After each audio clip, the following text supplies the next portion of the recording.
السلام عليكم أيها المشاهدون، أرحب بكم جميعاً في قناتكم.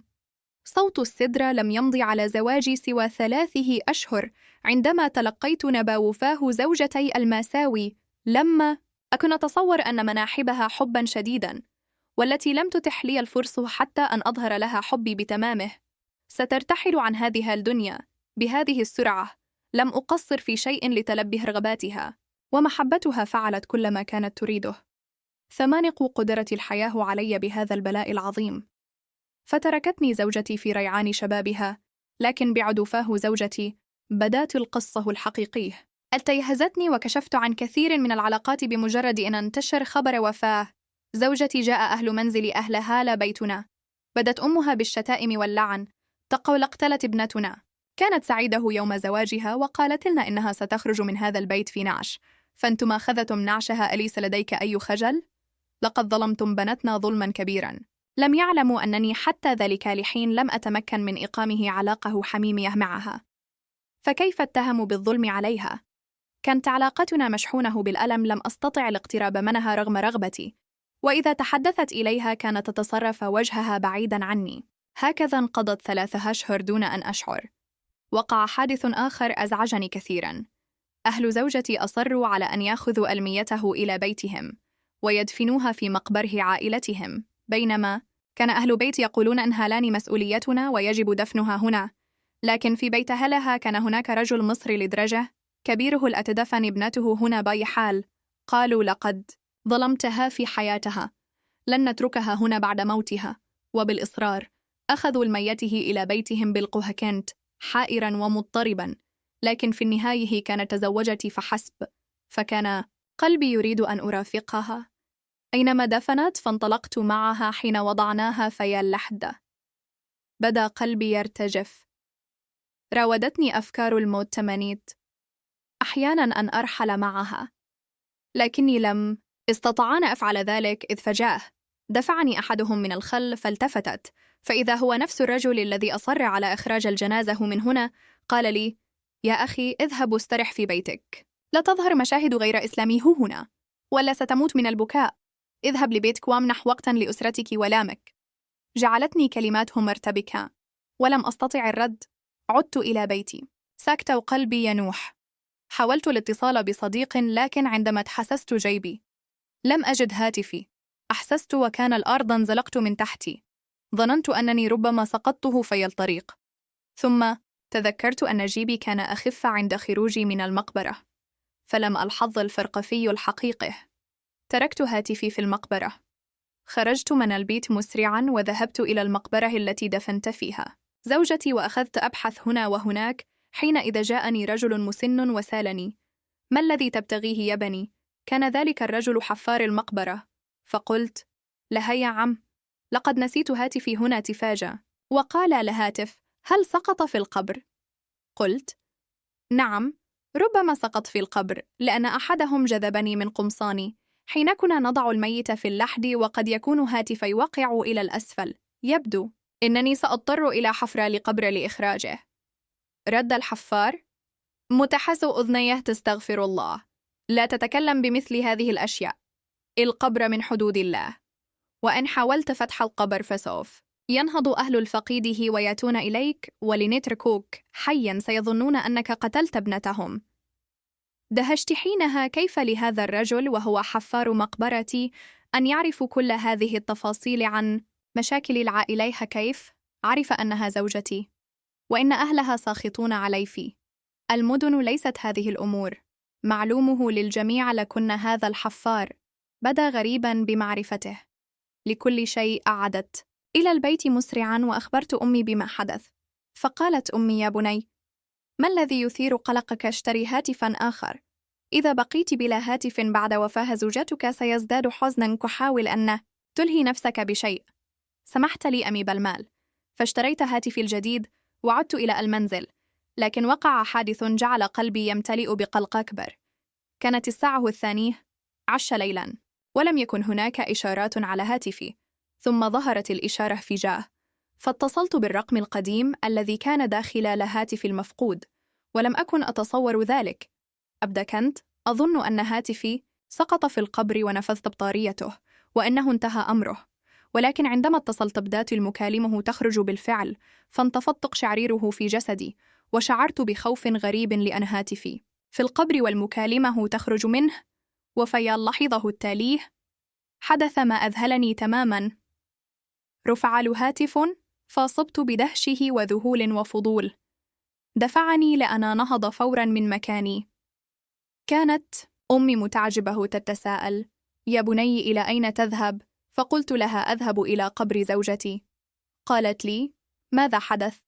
أي مصيبه هذه لتذهب إلى قبرها في هذا الوقت من الليل؟ قلت: يجب أن أذهب. فانطلقت وكنت أفكر فقط في زوجتي بعدما سمعته. لم أستطيع أن أبقى ساكناً. شعرت بأن مسؤوليتي تقتضي أن أتحقق من الأمر، فتوجهت إلى مقبره. أهلها ولد دخولي. قابلت ذلك الحفار، فقال لي: يرجل، لماذا تأتي هنا كثيراً؟ ألم تعرف مكان المقبرة؟ عرض علي المساعدة وقال أن كان هناك شيء، فسرتب له. رويت له كل ما حصل، فارتسمت على وجهه تعابير متباينه وقال: لا أعرف شيئاً عن هذا الأمر، لكن أقول لك إن ذلك له علاقه بعائلتك لا بقبر زوجتك. اذهبا له أهلها وأعرف منهم فستفهم.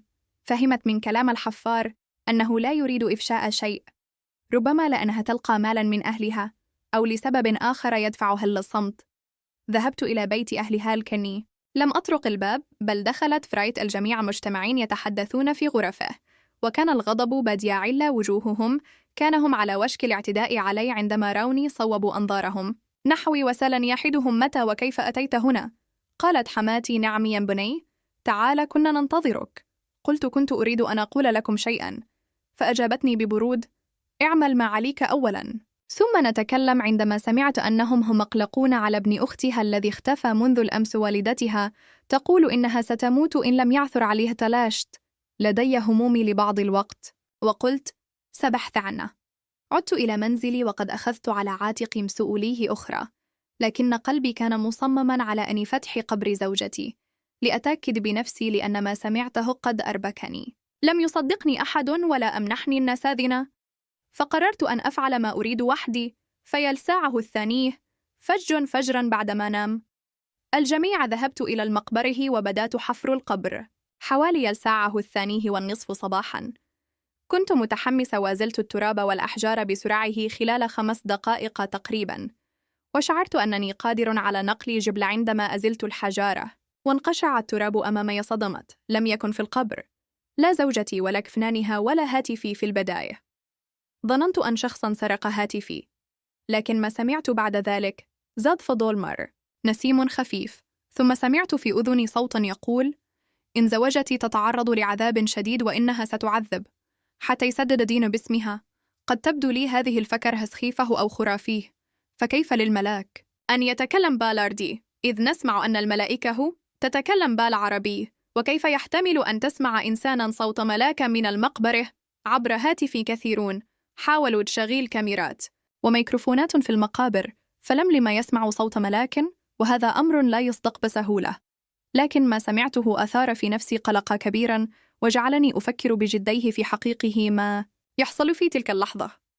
اشتبهت وقررت أن أحفر قبر زوجتي بنفسي، لكن عندما حفرت لم أجد شيئا هناك، فتوجهت إلى أهلها وأبلغتهم: أنا حفرت قبر ابنتكم بنفسي، لكنها ليست هناك. فثار علي أهل زوجتي بغضب، وقالوا إن من أمرني بهذا الندالة هو التمادي.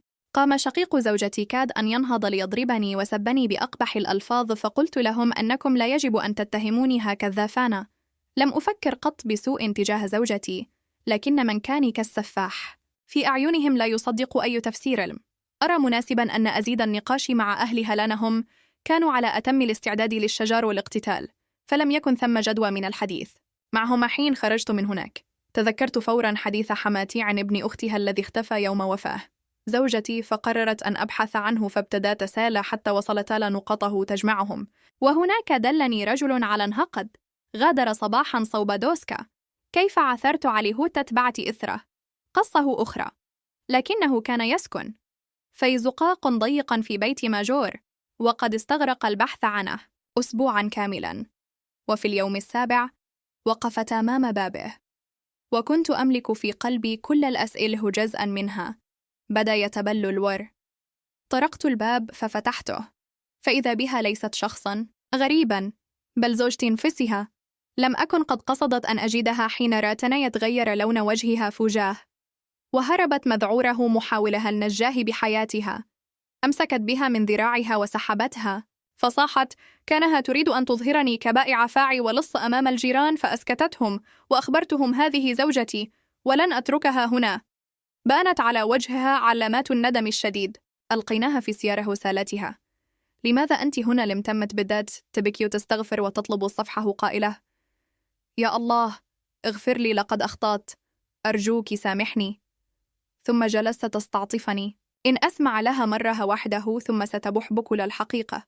ووعدت بأنه أن لم أصدقها فليفعل بي ما يشاءون لما بدات تروي حكاياتها. وجلست إلى جانب الصمت. استمعت إلى كل كلمة.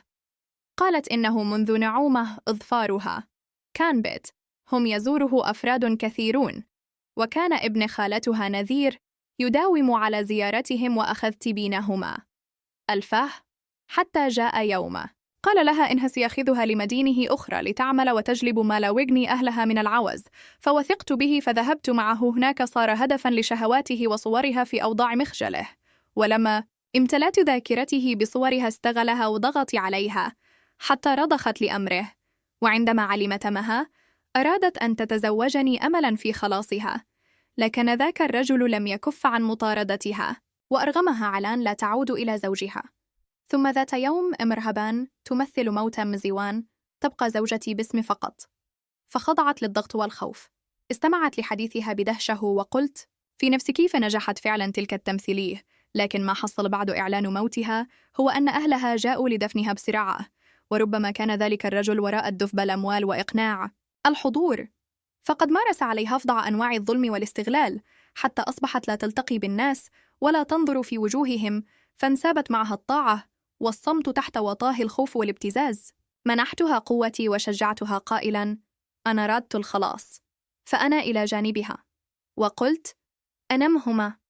ظهرت صورها في كل مكان، لن تكون بعد لان أسيره له، وساسع بكل وسائل القانوني والاجتماعي. لا اقتص منه مهما كلف الأمر، لم أتركها لحظه لأنها في أحرج اللحظات توجزت لها. ومن يترك زوجته وحيده في لحظتها تلك لن يستحق أن يقال عنه أنه رجل ولا